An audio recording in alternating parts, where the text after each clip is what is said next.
Assalamualaikum warahmatullahi wabarakatuh.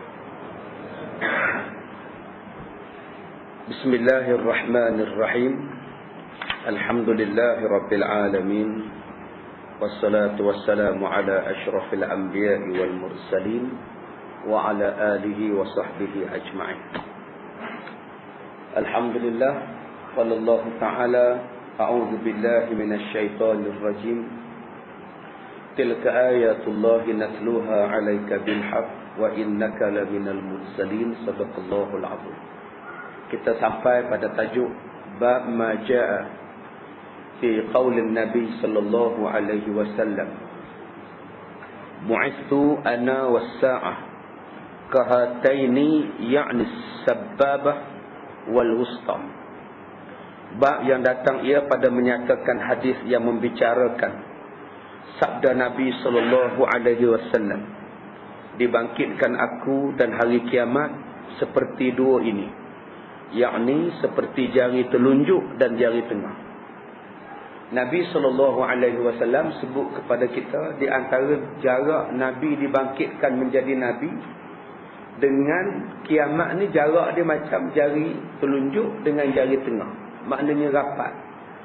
Rasulullah dengan tarikh kiamat tu dekat. Itu maksud yang Nabi sebut dalam hadis yang kita nak baca malam ni. Anil Mustawrid bin Shaddad al-Fihri rawa an Nabi sallallahu alaihi wasallam qala, bu'ithtu ana fi nafsi sa'ah fasabaqtuha kama sabaqat hadhihi wa hadhihi li'usbu'aini as-sababah wal wusta. Daripada Al-Mustawrid bin Shaddad Al-Fihri meriwayatlah ia daripada Nabi sallallahu alaihi wasallam. Sabdanya, dibangkitkan akan daku pada nafsu kiamat. Makna dibangkitkan Nabi, diutuskan Nabi daripada tarikh kiamat ni, maka dahulunya aku akan daripada kiamat sebagaimana dahulunya ini dan ini, yakni bagi dua jari telunjuk dan jari telengah. Kata Nabi, aku ni dibangkitkan, jarak aku dengan jarak kiamat ni macam dua jari, iaitu jari telunjuk dengan jari tengah. Mendekat di jarak Nabi dibangkit menjadi Rasul dengan jarak kedatangan kiamat ni adalah berhampiran. Satu lagi hadis, an Anas qala, qala Rasulullah sallallahu alaihi wasallam, bu'ithu ana was-sa'a kahataini, wa asyara Abu Dawud bisababah wal wusta fama faddala ihdahuma 'ala al-ukhra. Hadis sahih. Daripada Anas katanya, telah bersabda Nabi sallallahu alaihi wasallam, dibangkitkan aku dan hari kiamat seperti dua ini, yakni diisyaratkan Abu Daud dengan telunjuk dua jari dengan jari telunjuk dan jari tengah, yang mana katanya tiadalah berlebihan jarak. Kalau kita tengok, jari telunjuk di bawah, jari tengah sikit atas. Lepas Nabi Muhammad wafat, tak lama itu kiamatlah. Jaraknya, bandingannya kiamat dengan Rasulullah ni, jarak dia, cuba tengok jari telunjuk dengan jari tengah, jaraknya sangat berhampiran. Baik, ketahuilah wahai saudaraku, sesungguhnya dunia ini sudah tua umurnya, dan apabila tua maknanya habis pula ia akan binasa. Sebagaimana manusia apabila habis umurnya, binasalah ia. Dan sehabis-habis panjang umur, namanya ialah tua. Tiap yang tua tu tanda nak tak lama lah. Pokok tua, kuda tua pun tak lama lah. Tak lama lagi tak boleh main bola. Sebab tu pemain bola sepak yang tua, nama dia kuda tua. Tak larak lah. Tak lama pencin. Lepas pencin jadi jurulatih lah. Tak pun masuk pertandingan bola sepak veteran. Dia tak boleh dah nak main kelab, nak main negeri, tak boleh dah. Pasal tua. Begitu juga kalau rumah tua, tak lama untung. Sehari dua lagi untung. Rumah tua. Begitu juga dengan orang tua. Ni tak marah lah. Ni tak marah lah. Adatnya begitulah. Bila sebut dengan dunia ni pun sudah tua, adatnya dia juga akan binasa. Begitulah kebiasaannya. Begitulah juga dunia ni sudah tua sangat pada kira-kira. Tak berapa ribu tahun dunia ni kita pun tak tahu. Kadang-kadang yang bukan-bukan sudah berlaku. kerana tuanya itu. Manusia ni pun kalau terlalu tua, bukan fikirannya. Kadang-kadang kembali balik kepada budak-budak kalau dia sampai pada tahap tua. Wa man nu'ammirhu nunakkis fil khalqi afala yaqilun. Barang siapa yang kami panjangkan umurnya, kalau kami panjangkan umurnya, mungkin dia akan jadi balik macam awal-awal dia diciptakan oleh Allah, jadi macam budak-budak balik. Ini Allah sebut dalam surah Yasin ayat 66-67. Allah Ta'ala sebut kepada kita, kalaulah manusia itu tua, dan Allah boleh buat tuanya itu akan balik macam budak-budaknya. Kadang-kadang yang bukan pemikirannya. Kadang-kadang jalan pun tak boleh, merangkak macam budak-budak. Kadang-kadang jalan merangkak pun tak boleh, mengesok macam budak-budak. Kadang-kadang bercakap pun orang tak faham, macam budak-budak. Kadang-kadang pemikiran macam budak-budak. Main tanah, main najis dia sendiri, telan najis dia sendiri. Yang tidur dia mengigau, kadang-kadang menangis tengah malam. Pasal apa? Pasal dia dah tua. Dia mari balik kepada awal kejadian dia, firman Allah dalam surah Yasin. Begitulah kita tengok kepada dunia yang tua, yang bukan sekarang ni berlaku. Seolah-olah tua ni macam nyanyuk. Yang bukan musim dia, dia mari. Bukan musim buah-buahan, buah-buahan tu datang. Patut musim dia, buah-buah tu tak datang pula. Patutnya tempat tu bukan laluan ikan paus pun sampai. Ikan yu pun sampai. Patut tak ada di Laut Cina Selatan, Laut Melaka, Selat Melaka ni, tak ada binatang ikan besar-besar. Tapi dia main. Bukan setakat dia mari duduk di Laut Selat Melaka, Laut Cina Selatan. Dia juga duduk di Tasik Kenyir, Arapaima. Ya, dia bukan. Duk makan habis ikan-ikan kecil ni. Ini ikan Arapaima ni. Yang bukan. Ini contoh bagaimana tuan-tuan Allah Ta'ala buat bumi ni dah tua. Dia putaran dia tak apa nak betul. Sebab tu ada saintis kata bumi ni berjalan makin lama makin tua, makin tak larat, makin slow. Mungkin satu hari pusingan dia stop. Pasal dah tak larat nak berjalan. Bila dia pusing balik, matahari dah terbit daripada arah barat. Ini teori yang disebut daripada saintis tentang fenomena bumi yang dah terlalu tua, berjalannya pun dah tak larat. Dah klasik dah tuan-tuan. Veteran dah bumi ni. Sebab tu kita tengok benda yang bukan-bukan sudah pun terbit. Benda yang bukan-bukan sudah muncul. Maka kata dia, dan hampir binasa, telah tetap ia dengan tidak boleh tidak. Bila sebut bumi ni makin tua, makin akan binasa. Dan kebinasaan bumi ni tidak boleh tidak, mesti akan binasa. Tuan-tuan elaklah macam mana pun. Ada orang yang nak mengelakkan bumi binasa, dia buat duduk di langit. Nak duduk di langit, buat di luar, buat di langit dunia, nak buat dunia baru di sana. Tu yang main Space 1999 dulu, kalau tuan-tuan ingat. Tuan-tuan ingat cerita dulu ni, Space 1999. Sekarang pun dah 11 tahun lebih dah. Dah lebih dah tuan-tuan cerita tu. Cerita maya, hak bulu kening duk sambung. Tuan-tuan yang mana tahun 70-an ingatlah Space 1999. Kemudian Ronald Reagan buat cadangan nak duduk, kalau bumi meletup, bumi kiamat, mereka nak lari duduk di tempat. Sebab tu mereka bercadang nak duduk di ISS, nak duduk di planet Marikh lah apalah. Sebab mereka kata bumi ni makin tua. Itu kepercayaan saintis barat. Kepercayaan orang-orang barat tentang kemusnahan dunia, tentang kemusnahan bumi yang sedang kita diami. Sebagaimana zahir hadis Nabi SAW yang menunjukkan bumi ni akan binasa. Maka hadisnya telah dikeluarkan oleh Abu Isa At-Tirmizi dengan katanya, diriwayatkan daripada seorang sahabat Nabi SAW, namanya Al-Mustawrid bin Shaddad Al-Fihri radhiyallahu an, meriwayatkan akan hadis ini daripada Nabi SAW.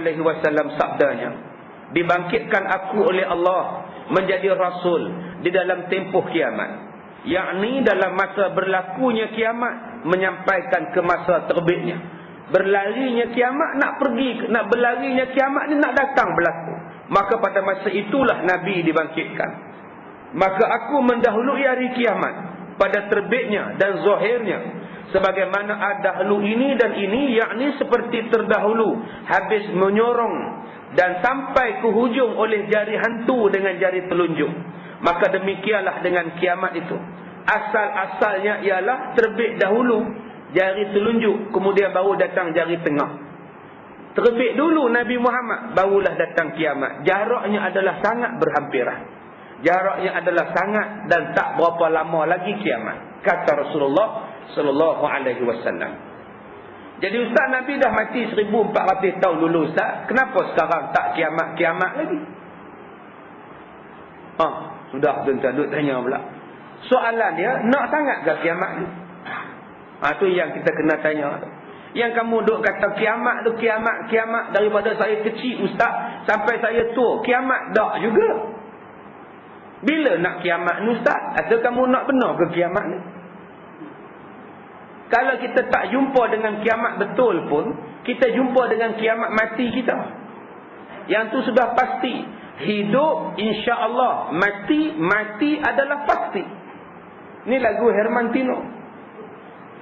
Yang mana minat Herman mesti tahu lagu ni. Hidup insya-Allah, mati sudah pasti. Hidup kita insya-Allah, pukul 11 nak hidup insya-Allah, tapi mati garanti mati. Bila? Wallahu a'lam. Baik kita buat persiapan yang macam itu.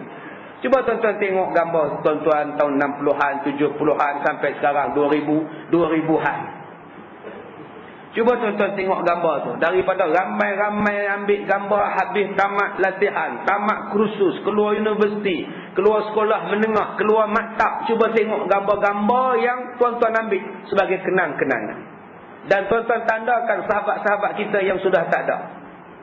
Yang mana dah mati pangkak, yang mana pati pangkak, yang mana pati pangkak, yang belum dipangkak kita je. Semua dah pangkak, aku je belum. Maknanya itu adalah satu saat yang sangat hampir. Itulah kiamat sebenarnya bagi diri kita. Kalau kita tak ketemu dengan kiamat yang besar sekalipun.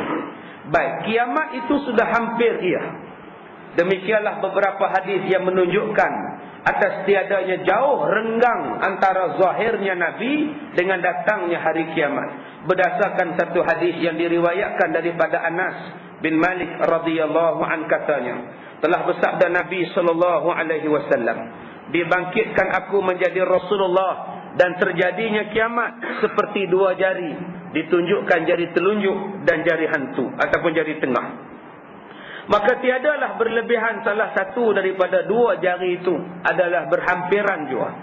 Kiamat itu telah zahir beberapa tanda yang kecil-kecil, sebagai yang telah disabda dan dikhabarkan oleh Nabi sallallahu alaihi wasallam sebelum wafat baginda. Maka jika ditanya orang, mengapa tiada terjadi kiamat seperti yang Nabi sebutkan tadi, bukankah Nabi sudah wafat 1400 tahun yang lepas, kenapa sampai sekarang belum kiamat? Maka jika ada orang yang bertanya demikian, disuruh kita menjawab, sesungguhnya telah dimisalkan oleh Nabi zahirnya kiamat, dan zahirnya Rasul itu adalah ibarat jari telunjuk dan jari tengah, iaitu jaraknya sangat sedikit. Sama ada jaraknya 100 tahun ke, 200 tahun ke, tinggal 1/10 ke, kita pun tak tahu. Tuan-tuan balik rumah nanti, tuan-tuan sukalah kedua-dua jari ni. Tuan-tuan nak nisbahkan untuk berapa ratus tahun. Tuan-tuan suka dua-dua benda ni. Kita telah melepasi beberapa tempoh, iaitu dipanggil sebagai jari telunjuk. Dan sekarang dibangunkan jari hantu ataupun jari tengah. Tinggal sikit saja lagi tempohnya.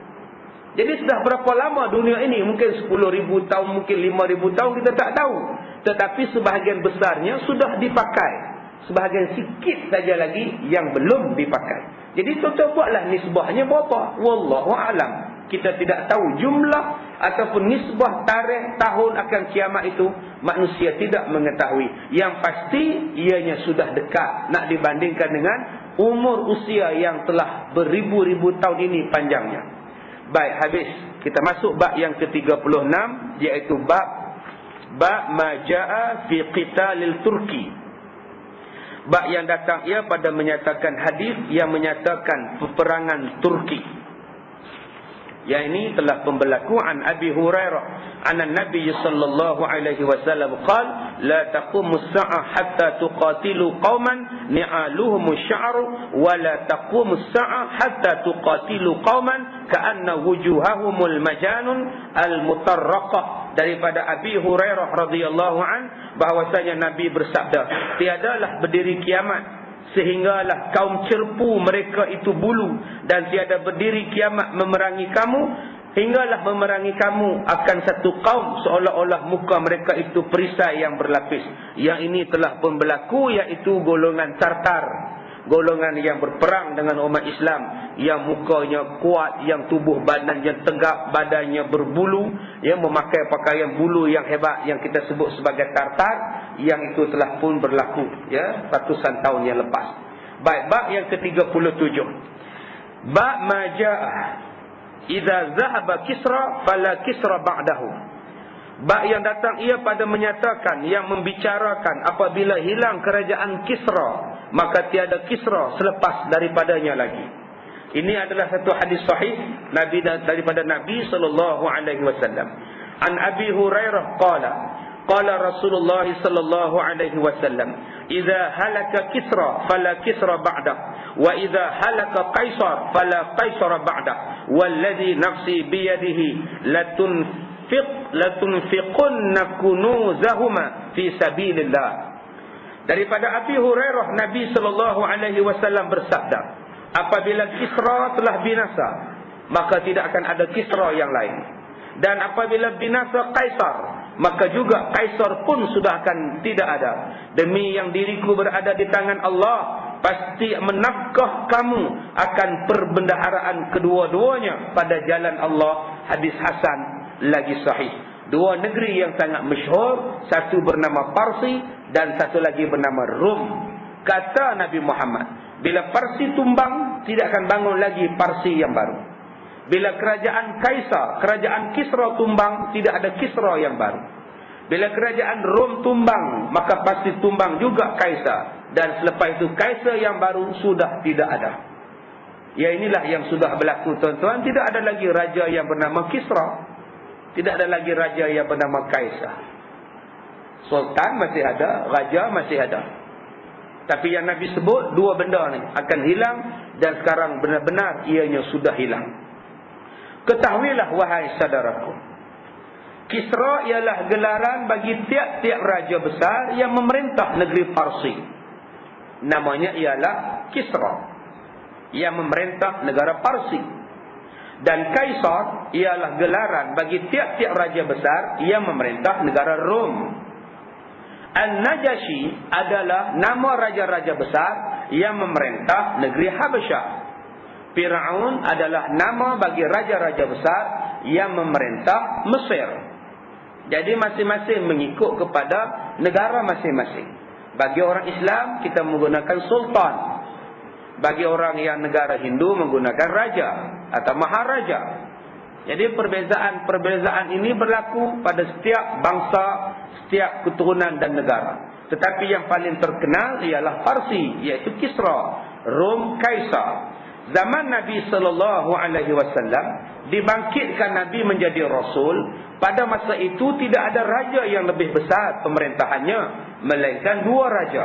Yang pertama Raja Kisra dan yang kedua Raja Kaisar. Yang inilah yang menjadi takutan kepada seluruh dunia. Dan dua kuasa besar inilah tidak pernah menyangka bahawa Islam akan berjaya menewaskan mereka. Mana pernah Raja Rom fikir bahawa Islam yang menapak di Madinah berjaya menewaskan kerajaan Rom. Mereka tak pernah sangka. Begitu juga dengan kerajaan Kisra. Tak pernah sangka satu kerajaan besar boleh tumbang dengan satu kerajaan baru oleh orang-orang Arab yang pada masa itu tidak ada tamadun. Tetapi Islam datang, Rasulullah bawa Islam dengan ketamadunan Islam meruntuhkan dua kerajaan ini. Kalau kita tidak yakin dengan Islam yang telah terbukti meruntuhkan satu kerajaan yang sangat hebat, bagaimana Islam itu mau bangun? Berapa banyak orang mengkesampingkan Islam, seolah-olah Islam ini hanya untuk bacaan Yasin, tahlil, Isra' Mi'raj, nisfu Sya'ban, tahlil arwah. Itu saja Islam, doa, sembahyang Jumaat. Sedangkan Islam letak di dalam semua benda. Islam letak dalam bidang politik, Islam letak dalam bidang kesihatan, Islam letak dalam bidang saintis. Tuan-tuan baca surah Yasin ayat yang ke-60-an, ayat 65. Allah Ta'ala sebut al-yawma nakhtimu ala afwahihim wa tukallimuna aydihim wa tashhadu arjuluhum bima kanu yaksibun. Hari ini kami tutup mulut-mulut mereka. Kami biarkan tangan mereka berkata-kata dan kami biarkan kaki-kaki mereka menjadi saksi atas apa yang mereka buat. Ini ayat sains. Ayat tentang forensik, penyiasatan. Hari ini kita boleh mendapat maklumat daripada tangan. Hari ini tangan berbicara. Tangan tuan-tuan dapat dikesan pada gelas yang tuan-tuan pegang. Tangan akan bagi tahu siapakah tuan punya tangan yang boleh dilihat pada gelas, pada pisau yang menikam orang. Bila disiasat pada pisau tu, siapa yang pegang pisau? Tapak tangannya ada. Tapak tangan sendiri boleh bagi tahu siapa yang membunuh. Itu baru dalam dunia. Tapak kasut boleh tahu cara dia berlari, cara dia berjalan. Dia boleh kenal orang itu keluar dalam keadaan tergesa-gesa atau keluar dalam keadaan cermat. Daripada tapak kasut boleh forensik kaji. Semua dia boleh kaji. Daripada cekik orang, dia boleh kaji cekik tu sama ada cekik dengan sarung tangan ke, cekik dengan membunuh ke. Daripada tangan boleh buat. Daripada tapak tangan tuan-tuan boleh akses diri tuan-tuan untuk masuk satu bilik kebal. Orang menggunakan tapak tangan, ibu jari. Selain daripada tapak kaki. Dua benda ni yang dibuat. Tuan-tuan pemilik kereta BMW, tuan-tuan tak perlu lagi guna kunci. Tuan-tuan hanya gunakan ibu jari tuan-tuan, start enjin. Orang yang tak ada ibu jari tak boleh start enjin kereta BMW. Ada dia ambil telinga dia, filter situ. Telinga tak relevan. Yang relevannya ialah ibu jari. Sebab itu tuan-tuan kalau nak rompak pemilik kereta BMW, tuan-tuan kena potong jari dia. Baru tuan-tuan boleh rompak peti besi dia, rompak kereta dia. Allah sebut dalam Quran, jari dan tangan. Jari, tangan dan kaki. Ini dipanggil sebagai sains. Allah ceritakan satu benda. Tapi bila kita hanya baca Yasin malam Jumaat, tapi tak pernah mengkaji keistimewaan surah Yasin, habislah. Yang ni yang kita buka balik tuan-tuan. Pakar-pakar Islam kena mengkaji balik. Ilmu-ilmu itu telah diambil oleh Barat dengan begitu dahsyat, dengan begitu rakus, dan mereka mendakwa ini adalah ilmu mereka. Sedangkan ianya datang daripada Islam. Dia datang daripada Allah untuk kita. Tapi kita cuma membaca, tidak menghayatinya, tidak mendalaminya, mengkajinya dan sebagainya. Orang lain lebih maju daripada kita. Rasulullah sebut di hari kiamat akan berlaku sebelum kiamat kasut yang bercakap. Apa makna kasut yang bercakap? Kena kaji. Nabi Muhammad sebut sebelum kiamat akan berlaku pokok-pokok bercakap. Pokok boleh bercakap, batu boleh bercakap. Kena faham, apa dia pokok bercakap, apa dia batu bercakap, apa dia kasut bercakap. Malah kamu berada di tempat kerja kamu, kata Rasulullah, kamu boleh tengok apa yang isteri kamu buat di rumah kamu. Dengan kasut memberitahu. Hari ini sungguh kita buat tuan-tuan. Kita letakkan kamera dalam kasut kita. Letakkan tu di muka-muka pintu. Kita tengok komputer di rumah kita. Siapa yang masuk dalam rumah kita. Boleh? Orang jual kapet lah. Perompak kah? Tukang gutik derma kah? Daripada komputer di pejabat kita boleh tahu. Bukankah itu Nabi dah sebut 1400 yang lepas tentang tanda-tanda sebelumnya kiamat itu? Islam menggambarkan kepada kita benda-benda itu. Tuan-tuan tengok CD, tuan-tuan beli VCD. CD diperbuat daripada apa? CD tuan-tuan untuk beli kaset ceramah di bawah tu, diperbuat daripada apa? Teknologi yang terbaru daripada Jepun. CD diperbuat daripada jagung. Jagung tu diproses dan dijadikan CD. CD mengeluarkan suara. Hari ini pokok bercakap. Pokok diubah menjadi CD dan CD mengeluarkan suara. CD bercakap, pokok bercakap. Ini dikatakan tentang kemajuan. Islam adalah agama kemajuan. Begitu juga Islam mendahului dalam bidang peperangan. Islam mendahului dalam bidang ekonomi. Rasulullah telah membuat asasnya di Madinah. Maka bila kita yakin macam itu tuan-tuan, insya-Allah. Sekarang ini masalah dia umat Islam. Umat Islam dibawa, dia bukan membawa. Umat Islam dibawa, dia tidak membawa orang. Dia cuma mengekor saja. Sudah sampai masanya tuan-tuan, kita membawa. Kita bukan lagi dibawa, diusung, kita ditarik hidung. Kita sekarang yang mendahuluinya. Dan di antara dua raja ini sentiasa berada dalam keadaan bermusuh-musuhan. Bergiliran kalah dan menang berperang Rom dan Parsi. Dan sekalian Arab Quraisy, satu kaum yang ahli perniagaan, dan sekalian perniagaannya dibawa masuk dalam negeri Syam di bawah pemerintahan Rom, kadang-kadang dibawa masuk ke Baghdad di bawah pemerintahan Kisra ataupun Parsi. Jadi orang Arab Quraisy sekejap berniaga di Syria ataupun di Syam, bawah pengaruh Rom. Kadang dia bawa berniaga ke Baghdad di bawah pengaruh daripada Parsi. Kata Imam Syafi'i, manakala orang-orang Quraisy semuanya telah Islam, sudahlah mereka takut akan perniagaan mereka putus di negeri Syam ataupun negeri Rom dan Parsi, kerana barangkali menyalahi mereka dan melanggar hukum-hukum Islam.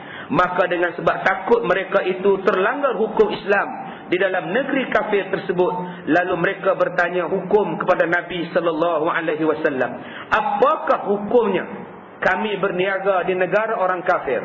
Apakah hukumnya kami berjualan dengan bangsa bukan Islam?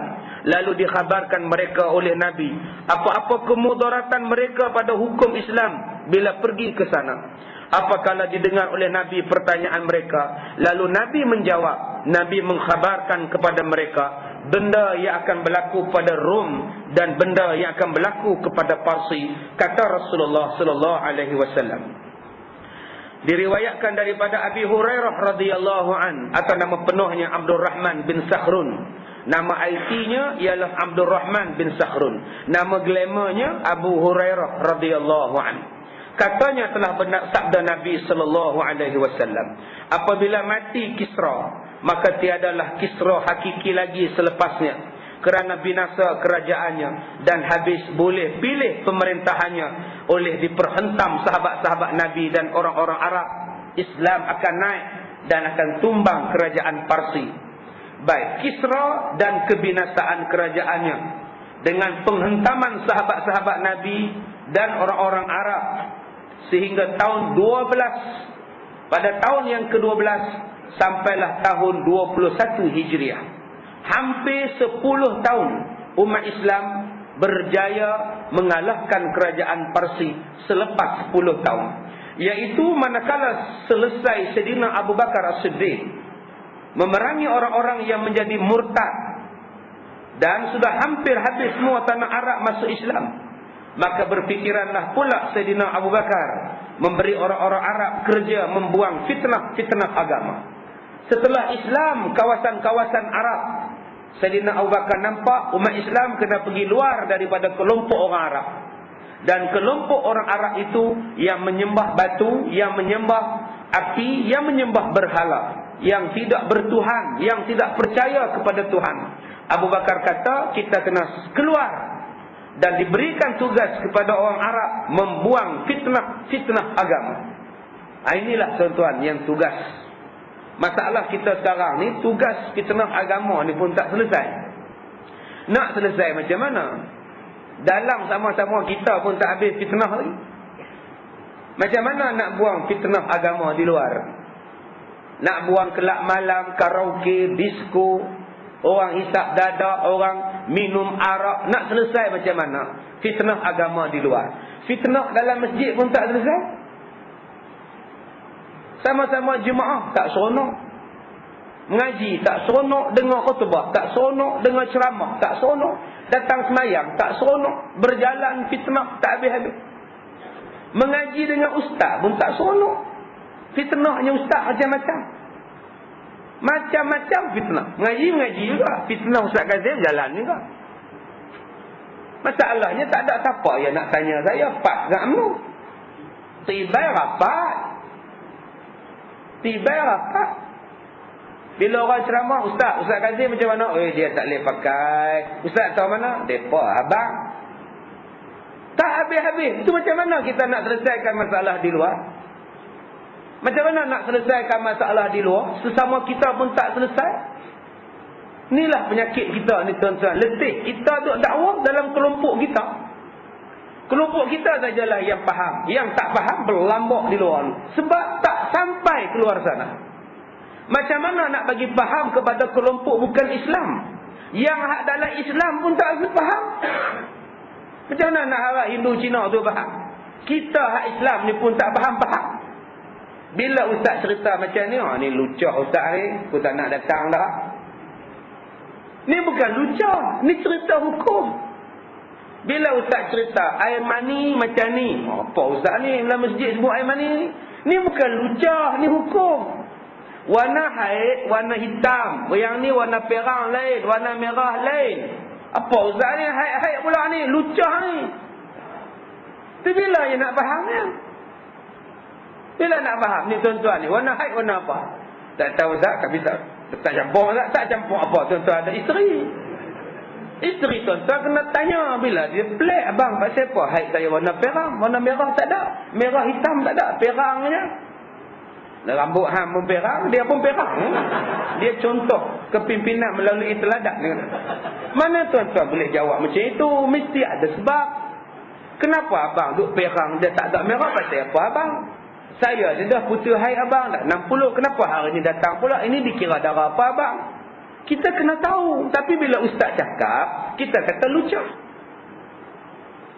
Saya cerita pada tuan-tuan, orang lelaki-lelaki bila bersetubuh dengan orang perempuan, hak yang kena mandi itu tak hak mana? Yang kena mandi hadas besar. Sebab ada orang tak tahu. Ada orang faham, dia faham keluar air mazi pun kena mandi dah. Letih tuan-tuan. Keluar air mazi tak mandi lagi.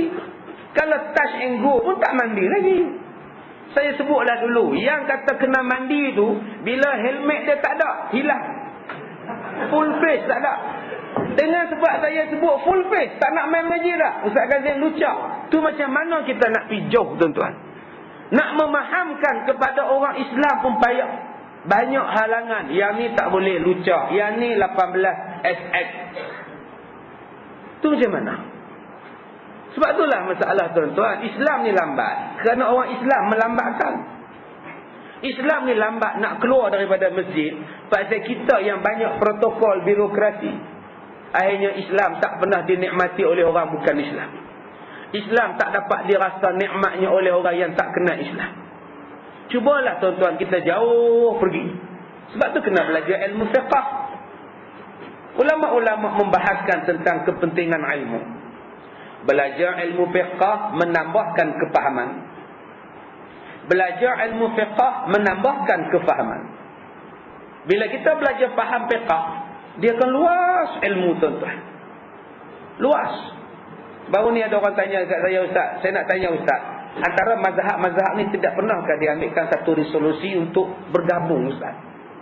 Lah, hak tu yang dia tanya saya. Boleh dia tanya pula, tak pernahkah mazhab-mazhab ni berbincang dulu ke sekarang ke, buat satu ketetapan bersama, resolusi ustaz, untuk menyelesaikan masalah perbezaan mazhab? Mazhab pun tak selesai, sedangkan semua mazhab adalah betul. Itu macam mana tuan-tuan? Nak sampai tahap tu macam mana? Islam agama yang seronok. Islam agama yang mudah. Sebab tu kena faham fiqh. Bila faham fiqh, luas ilmunya. Macam padi. Luasnya ilmu tentang padi. Bila manusia tak faham, dia cuma anggap padi itu cuma padi. Aku tidak boleh dapat hasil melainkan padi. Sedangkan orang yang faham fiqh, daripada padi, macam-macam benda boleh buat. Bila sebut tentang padi, saya ada bendang, saya nak buat padi. Dia jadi petani. Dia dapat rezeki melalui pertanian. Saya tak ada bendang ustaz, tapi saya boleh buat perniagaan membekalkan benih anak padi. Kamu dapat hasil membekalkan benih padi. Saya benih padi saya tak ada kepakaran ustaz, tapi saya mempunyai kepakaran membuat baja. Baja padi, silakan. Daripada padi, saya tidak boleh buat padi baja ustaz. Cuma saya boleh mengambil upah buat ambil traktor ustaz, membajak sawah ladang. Silakan. Saya traktor tu besar sangat ustaz. Saya cuma ada kubuk tar je ustaz. Kubuk tar pun kubuk tar. Saya ustaz, saya tidak ada kubuk tar ustaz. Cuma saya mempunyai tulang yang kuat, kederak yang kuat, sebab saya menggunakan susu enlin. Kalau begitu kamu ambil upah buat bendang. Kamu tak ada bendang, kamu ambil upah, dapat hasil. Tapi Ustaz, saya tidak ada kemahiran kederak, tapi saya mempunyai akal bagaimana nak menghapuskan siput gondang yang mengganggu tanaman padi. Kamu jadi toki racun. Saya Ustaz tidak ada kepakaran dalam bidang racun serangga Ustaz, tapi saya ada kepakaran di dalam mengetam padi. Saya ada mesin penuai padi. Silakan buat. Kamu dapat untung, tak payah tanam, kamu tuai saya.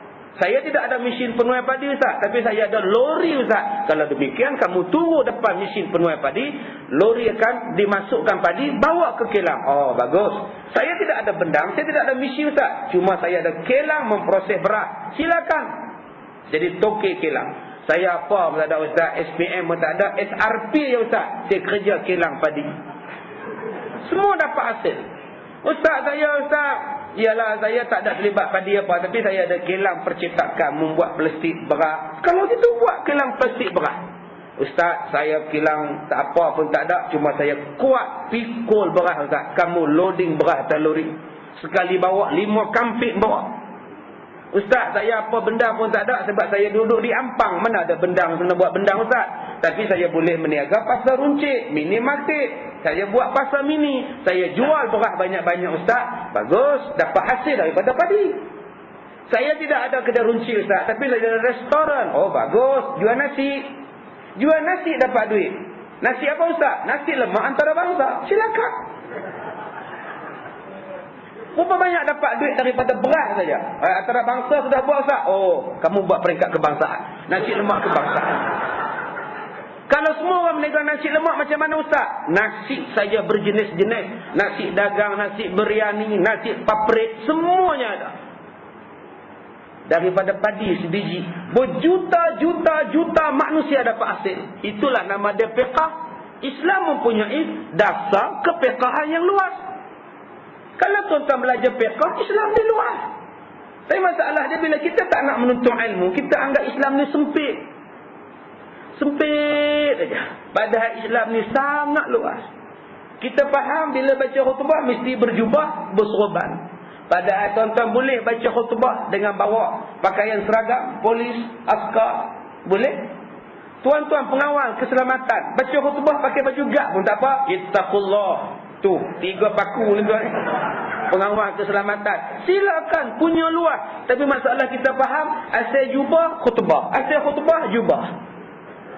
Yang kedua kata ulama, kamu belajar ilmu tauhid, kamu mesti takut pada Allah. Sebab itu awal-awal ilmu yang kita belajar ialah ma'rifatullah, mengenal Allah. Masalah kita hari ini ialah orang tak takut pada Allah.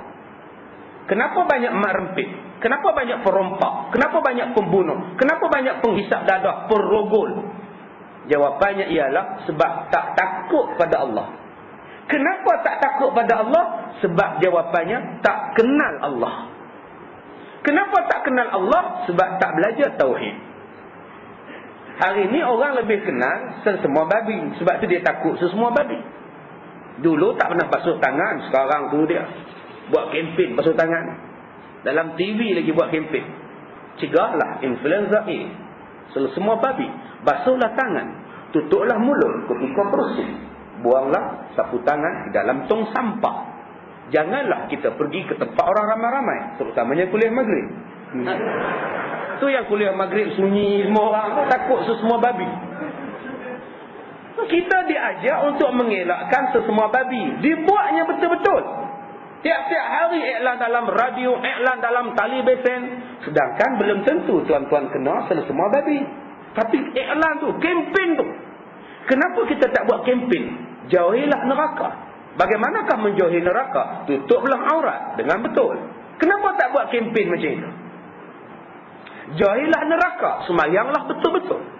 Jauhilah azab kubur. Jauhilah azab kubur dengan cara apa? Elakkan rasuah. Kan senang. Jauhilah buncit perut di hari kiamat sebesar bukit dengan mengelakkan riba. Buangkan riba. Kan senang. Elakkan rupa menjadi babi dengan cara taatlah kepada mak bapak. Kenapa tak buat kempen macam itu?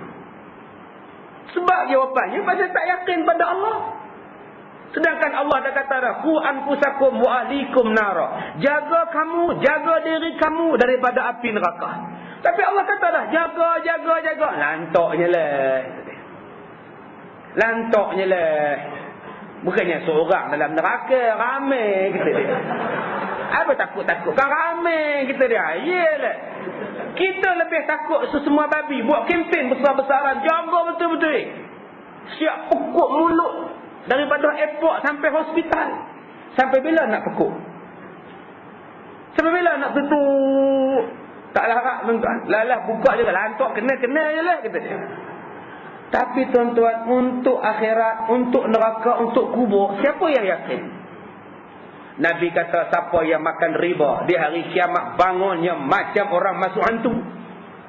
Relax main saham riba.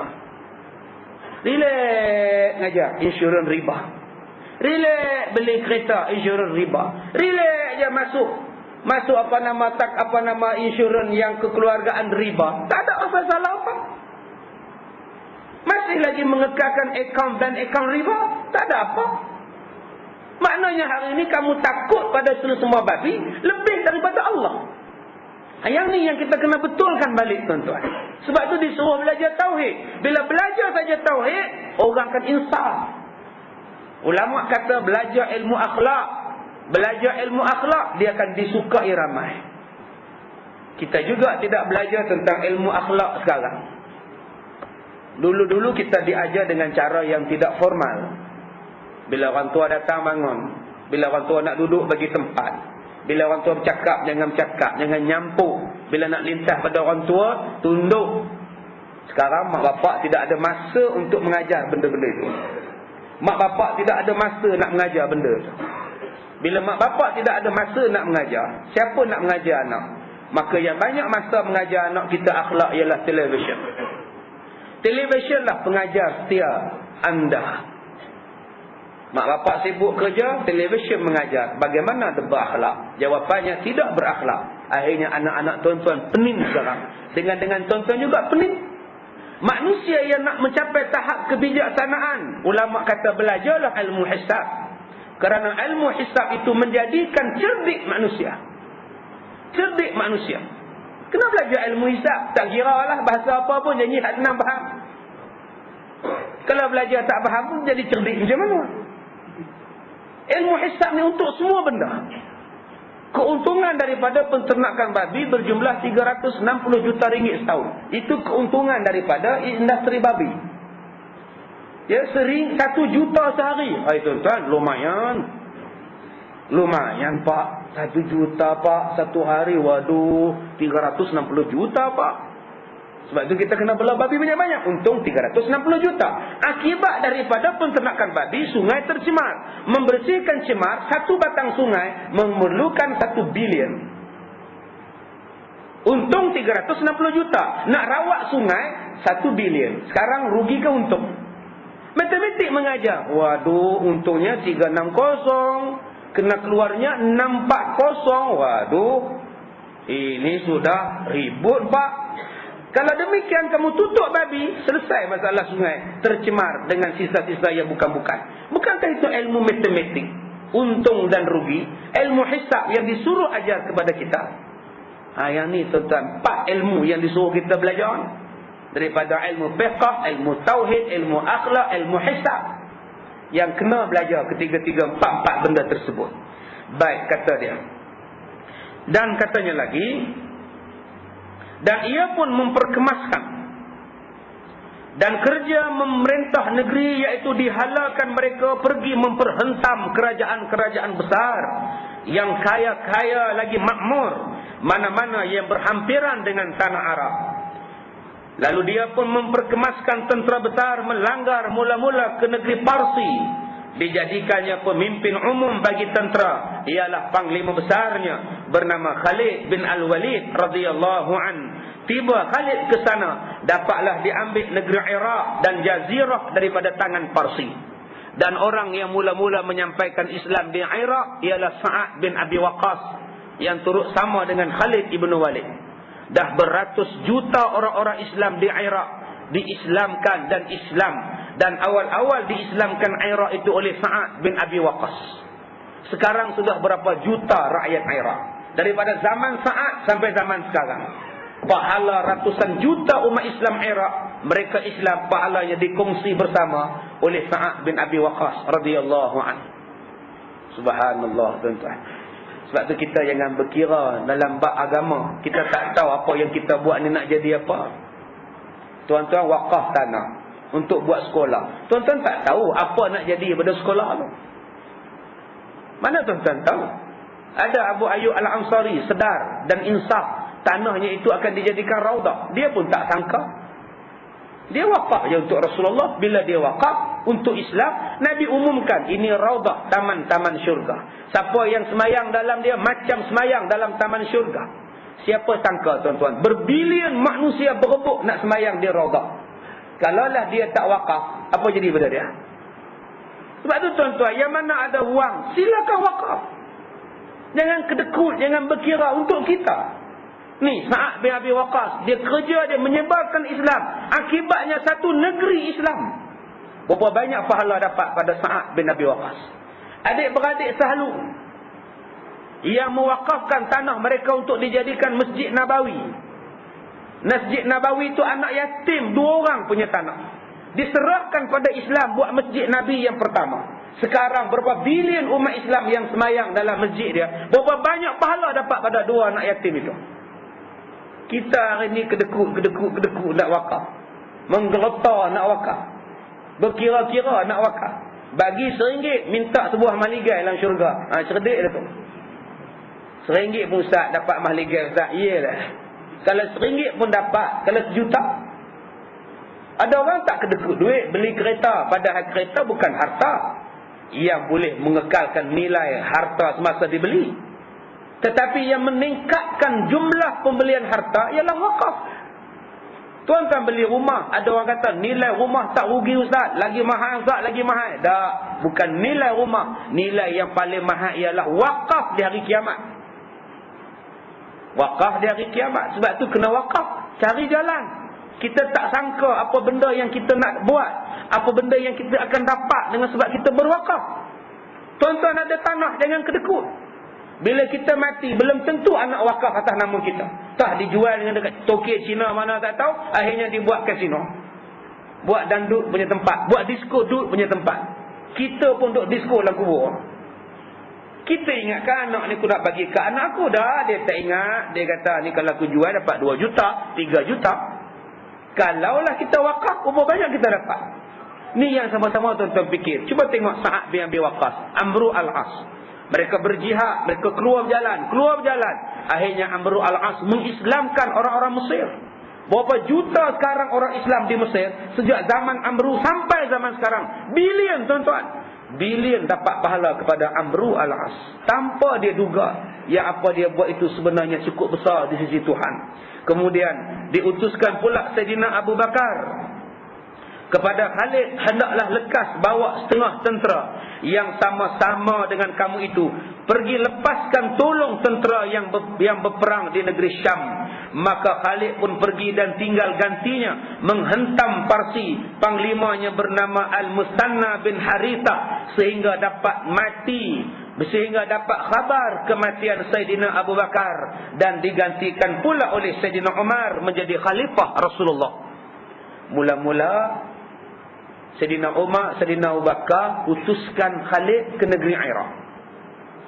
Bila menang di Iraq, peluh pun tak habis lagi, menitik tak kering peluh lagi. Sayyidina Abu Bakar utuskan Khalid pergi pula ke Syam, kerana umat Islam terkepung di sana oleh kerajaan Rom. Tinggal separuh tentera di Baghdad, bawa separuh lagi tolong tentera Islam di Syam.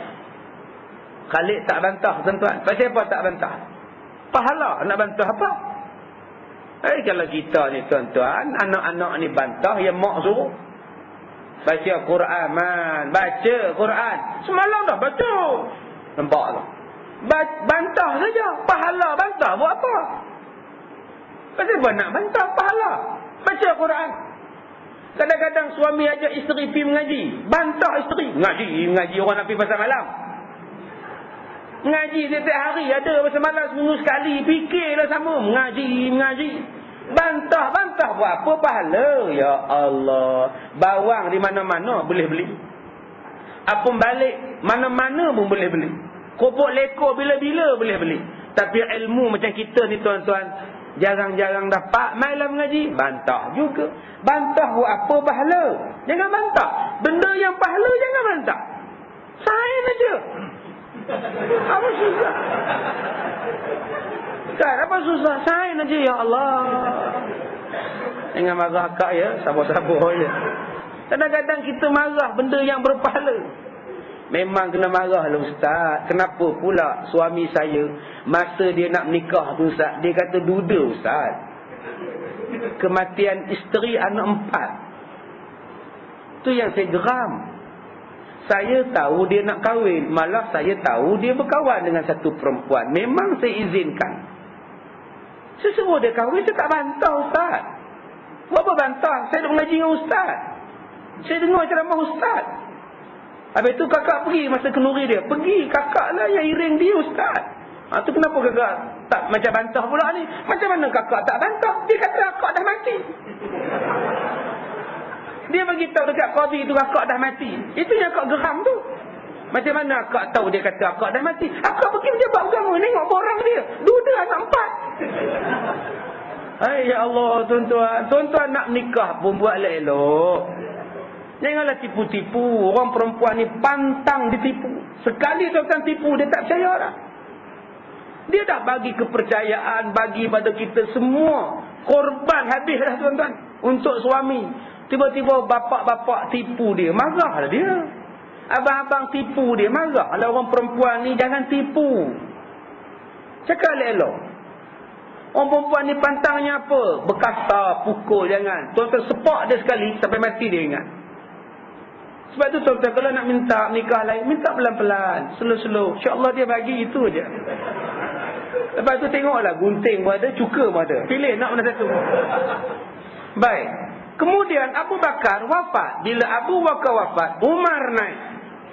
Bila Umar Al-Khattab naik, dikirim lagi Sayyidina Umar akan tenteranya menolong menghentam Parsi.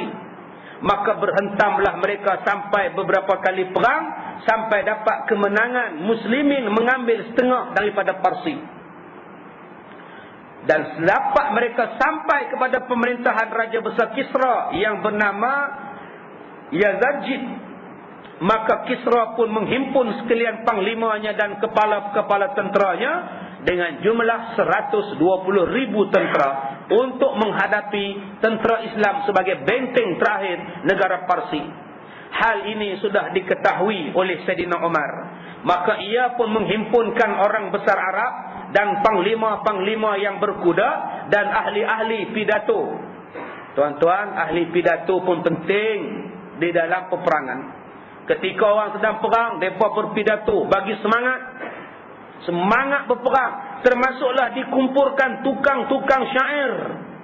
Dalam nak pergi perang tu, syair semangat. Bukan syair yang lemah-lemah semangat tak ada ni tuan-tuan. Bukan. Syair yang hebat-hebat. Wahai pejuang Islam, bangunlah, bangunlah. Oh macam tu pula. Bukan macam kita ni di bawah bulan purnama. Hentilah. Itu syair apa? Kendor habis tuan-tuan. Tengah semangat, dengar syair itu tunduk. Tapi buat macam mana orang sekarang minat jenis itu? Lagu semua lembek-lembek. Semua lagu sekarang lembek-lembek. Mana ada semangat dah? Lemah tuan-tuan. Lemah. Adakah perasaan cinta? Ya Allah letih tuan-tuan. Tu pun ramai orang minat. Apa tuan-tuan? Syair ini dibuatkan bagi orang semangat. Hoi, hoi ya hoi. Tu semangat tu. Tapi udah nak merompak. Hoi, hoi ya hoi. Semua kita gembira. Semangat. Oh, hoi ya pulang bawa harta. Salah tang situ aja. Pi rompak orang. Itu cerita Alibaba. Pula ada pi rompak tang tu halang. Lagu semangat tu bagus dah tu. Oh, ya hoi. Apa salah? Tuan-tuan, Sayyidina Umar kumpulkan semua orang ini, dijadikan seorang raja yang memerintah tentera itu daripada seorang sahabat Nabi sallallahu alaihi wasallam yang cukup berani, gagah, pintar dalam peperangan, kuat, sabar dalam kesusahan. Lain tidak lain ialah Sa'ad bin Abi Waqqas orang yang kelima memeluk agama Islam. Di antara orang yang paling awal Islam. Dan di antara sahabat yang dijamin syurga. Confirm masuk syurga. Masya Allah tuan-tuan. Ketika dia nak mati, dia sangkakan dia nak mati. Dia sakit di Mekah, dia sangka dia nak mati. Rasulullah ziarah dia. Bila Rasulullah ziarah dia tuan-tuan, kata Sa'ad, wahai Rasulullah, aku ni banyak harta. Aku nak sedekahkan seluruh harta aku pada jalan Allah. Nabi kata jangan. Bukankah kamu ada anak-anak? Kalau demikian ya Rasulullah, setengah saya bagi pada anak, setengah saya bagi pada jalan Allah.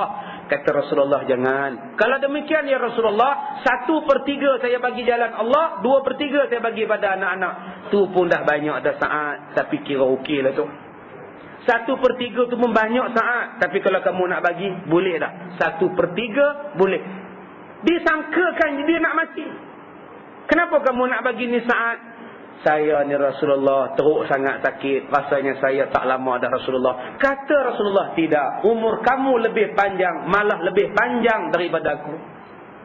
Aku mati dulu. Kamu lambat lagi nak mati wahai Sa'ad. Malah kamu akan dapat bawa Islam sampailah satu dunia, sampai satu negeri Islam. Tercengang Sa'ad bin Abi Waqqas. Itulah dia Nabi Muhammad tuan-tuan. Dia boleh tahu. Akhirnya Nabi sebut macam itu, Sa'ad bin Abi Waqqas sembuh. Lepas Nabi wafat, naik Saidina Umar. Umar lantik dia jadi panglima perang. Bawa ke Iraq, bawa ke Parsi. Memimpin tentera Islam yang berjumlah lebih kurang 30,000 orang sahaja. Menentang 120,000 orang. Kalau tuan-tuan macam mana? Kalau ilmu matematik tuan-tuan, 30,000, 120,000, rasa tak lebih, bla bla bla bla, bla semua tuan-tuan. Tapi pada masa ini ilmu matematik mereka mengatasi lagi dengan ilmu tauhid. Kam min qalilatin ghalabat fi'atan katsiratan biiznillah. Berapa ramai tentera yang sikit berjaya mengalahkan tentera yang banyak dengan izin Allah. Marah semua, maju semua, jalan. Tak ada siapa patah balik tuan-tuan. Kita macam mana? Dah sampai tangga surau patah balik. Dah naik dah tangga dah, patah balik. Allah. Boleh sebut Cilakui lagi. Cilakui betul. Ada ustaz pula malam ni. Aku ingat tak ada. Astaghfirullahalazim.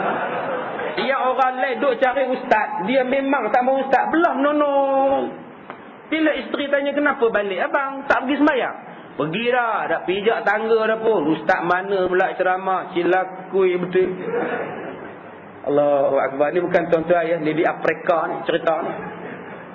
Baik. Kemudian kata dia, peperangan itu terus menghentam Raja Kisra daripada tahun 14 Hijrah.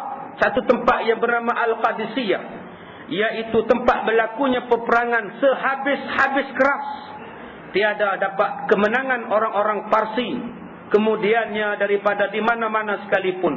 Sehinggalah banyak hulu balang pahlawan-pahlawan orang Parsi mati. Sampai masuk mati dalam peperangan itu semasyhur-masyhur panglima Parsi yang bernama Rustam. Paling kuat, paling gagah mati. Bila tengok hero mati, kapten mati, yang budak-budak macam mana hak bawa-bawa.